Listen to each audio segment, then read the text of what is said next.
बिस्मिल्लाहिर्रहमानिर्रहीम। अस्सलाम वालेकुम। आप देख रहे हैं प्री होम ट्यूशन। आज हम पढ़ेंगे कहानी झूठ की सज़ा। एक लड़का जंगल में बकरियां चराया करता था। एक दिन उसे शरारत सूझी। उसने बुलंद आवाज़ से पुकारा, शेर आ गया, शेर आ गया, बचाओ बचाओ। लोग लाठियां लेकर उसकी मदद के लिए आए।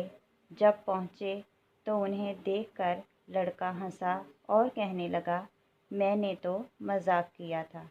अगले दिन उसने फिर ऐसा ही किया। लोग मदद के लिए आए और शर्मिंदा होकर वापस चले गए। तीसरे दिन सचमुच शेर आ गया।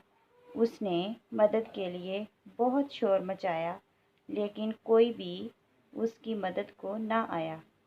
शेर ने कई बकरियां चीर फाड़ कर खाईं और चला गया। नतीजा, झूठ की सज़ा ज़रूर मिलती है।